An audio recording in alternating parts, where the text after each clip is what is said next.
Testing, testing, testing. We back at it once again. The Koski of Fun Day, doing it real grande, man. First of all, I'd like to thank my ancestors, and I'd like to thank y'all for listening and watching, and growing with me as we go through this African history. You know what I'm saying?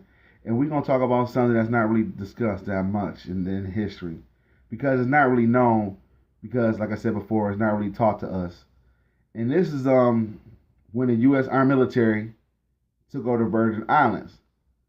The Virgin Islands, just like Puerto Rico, just like Guam, is a U.S. colony, so to speak. You know what I'm saying?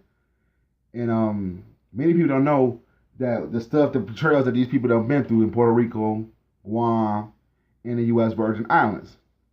I picked the U.S. Virgin Islands because, of the situation. Not because it's blackness, because Puerto Rico is black too and stuff like that, because it's less really talked about. You really don't hear that much about the Virgin Islands when it comes down to things like this.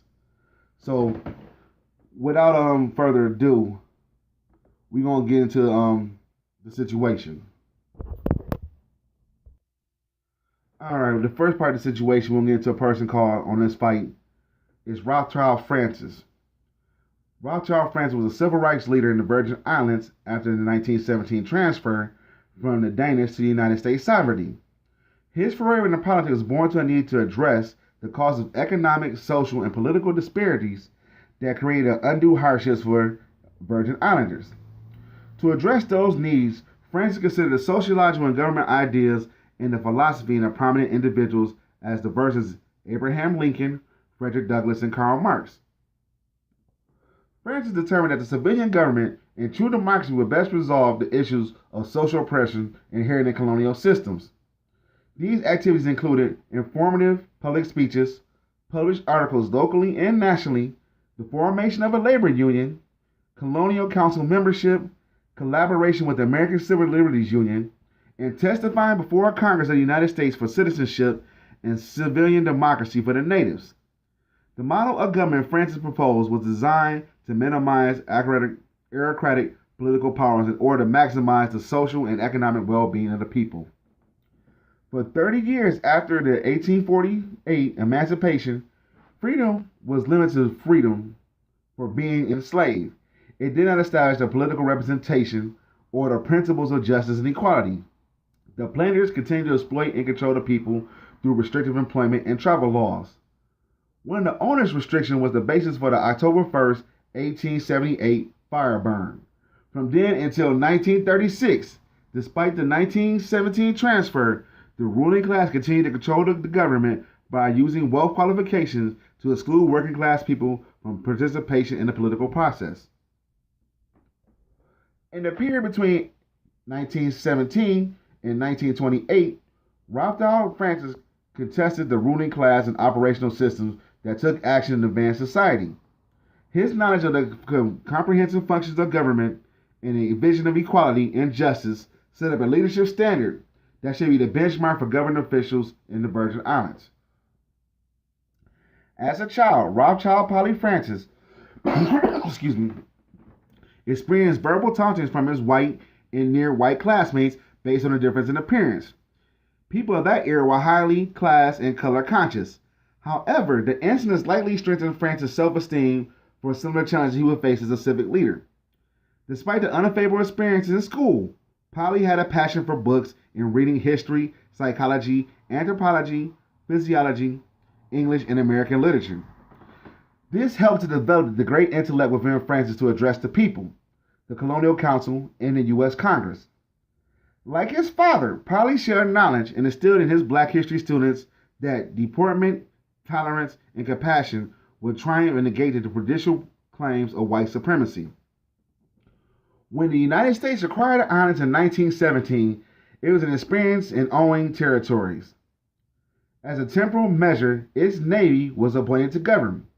With the declining economy and the increased population due to immigration, there was an economic regression under Navy rule. No considerable effect was taken to revitalize the economy. Neither was there initiatives for the political empowerment of the people.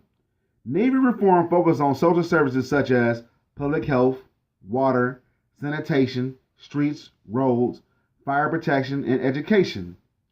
Expectations fell short and other aspects of Navy rule that it coexists with the natives. According to Francis, Navy officers had political amnesty while the citizens were political peons. The Navy persisted with its Americanization and the natives waited for justice. The Congressional Act of March 3, 1917, stipulated that all powers acquired from Denmark, including civil, military, and judicial, should be vested in the governor, who was appointed and directed by the president. The president has a given authority to assign a military officer to governing dependent confirmation by the Senate. At that time, the colonial council members were appointed by the president. Although laws could be repealed, altered, or amended by respective colonial councils, they were subject by approval by the president. The two municipalities were there established, the St. Thomas, St. George, St. John, and St. Croix districts. Education and sanitation improvements were immediately implemented by the colonial administration. This raised the natives' quality of life. On the other hand, the natives were relegated to a status of inhabitants or refugees and were denied many rights, including U.S. citizenship and voting. Congress did not pass the Citizenship Act until February 15, 1927. The rough qualifications of voting include property yielding $60 a year or $300 in annual income. At that time, salaries is only 40 to 60 cents a day. Only 2% of the natives can vote in communities run by outsiders, the U.S. Navy. The islanders least likely to expect to take part in a U.S. system of democracy. Many of the local gathered at Polly's shoe shop to complain about the living conditions. Francis empathized and used his voice in protest on the exclusion of civil liberties of the citizens by the ruling class. He encountered stiff criticism from most of the 7 Navy governors, council members, and members of the judicial branch of government. The criticism did not deter his fight for justice. Francis continued to make speeches at the Market Square and Bernina as well as Savannah and around the field. He organized longshoremen and others to form the Virgin Islands Federation of Labor Union, number 1726-1. By April, 1 month after receiving a certificate of affiliation, Francis called for a walkout protest, a local shipping agent boycott of the longshoremen.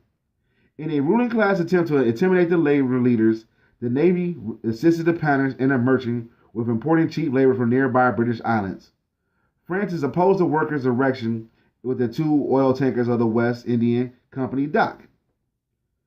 Francis spoke at mass gatherings, publishing his views in local newspapers and forwarding his articles to the papers in New York to garner support from Virgin Islands who migrated there for work. His published views was also a source of conflict for the military government.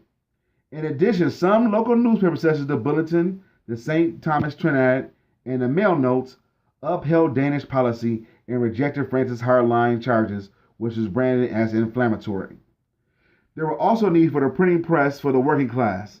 The natives of Savannah, Coal Wharf, Buckhole, and Upstreet. His help came from Harlem.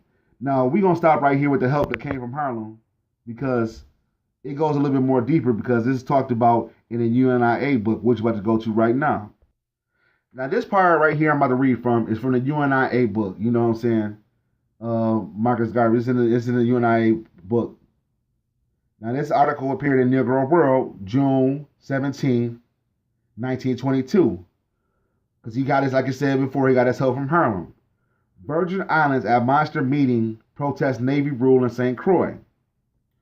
Several hundred Virgin Islanders, mainly from St. Croix, packed St. Mark's Hall to its fullest capacity last Sunday afternoon to express their dissatisfaction over conditions in the island under the autocratic rule of the Navy Department, whose hands rested in the government of the islands and to formulate plans by which the Virgin Islanders on this side may be able to afford help to their brethren on the other side to fight for decent conditions. The mass meeting was called in various Virgin Island societies and an organization in New York and the vicinity. And although the circulars were distributed only the night before, standing room was at the premiere before the event called to order. Mr. Max Smith, president of the Virgin Islands Protective League, which is part of the U.N.I.A., right? That's just an offshoot, was in the chair. And the batteries of speakers include Joseph James, president of the American West Indies Society, Frank Crosswaithe, socialist lecturer and prosperous candidate for Congress, Casper Holstein, a prominent Harlemite who had recently returned from 6 months stay in St. Croix, where he served the natives in the capacity of labor superintendent and whose reporting conditions appeared in the Negro World a few weeks ago. Holstein was the speaker of the day, as the meeting has been called to hear his report on the conditions of the island. This report covered a great deal and was made the basis of a set of formal resolutions which to be drawn up and sent to the authorities in Washington. Public bodies in the United States and the Virgin Islands at home. Holstein insisted that the Great Labor Union, which is organized by D. Hamilton Jackson, was one of the main hosts for construction reform on the islands of St. Croix, where it had opened the door for thousands of struggling black workers. This door of hope, he said, the carpetbaggers had been attempting to close. If they get away with this dastardly attempt, he explained, it will be not long before the people of St. Croix will be in the same state of social and political slavery as the black people of Tennessee, about whom Mr. Sterling wrote about in his novel, Birthright. But we who are accustomed to the reality of freedom under Danish rule are not going to tamely accept this bastard democracy and mutilated manhood under the glorious stars and stripes of the American Republic. It would be to our turn disgrace if we did. And therefore we live on the mainland, we who live on the mainland must band together in political solidarity to help our brethren at home to carry the fight against serfdom into a successful conclusion. This declaration was greeted with a deafening applause. The meeting took immediate steps to furnish aid to the islands. The several $100s was ascribed for that purpose. Then resolutions was adopted. We, the natives of the Virgin Islands, residents in New York City, on our allegiance to the United States, desire to enlist on behalf the civic justice and political freedom which our countrymen on this side are well known and have assembled in this mass meeting in the city of New York, on the 4th day of June, 1922. And they came up with these resolutions to go fight civically the U.S. Navy Department. But it's all was perpetuated by Marcus Garvey and the Garvey world. So, but we gonna get more deeper into this because this got to be more discussed, and it's not really talked about what the U.S. Navy was doing there. But I'm not gonna go too deep into that in this video. Anyway, this is a Koski of Fun Day, saying that hopefully I enjoyed this shit. Hope y'all learned something. You know what I'm saying? We should go, in the next video on this, I'm gonna go a little bit more deeper what was going on with the Virgin Island Protected Leagues and the stuff they was doing and what Garveyism was doing for them to combat the U.S. Navy Department. So I hope y'all have a wonderful day. You know what I'm saying? Enjoy the flow of the video and subscribe to the channel.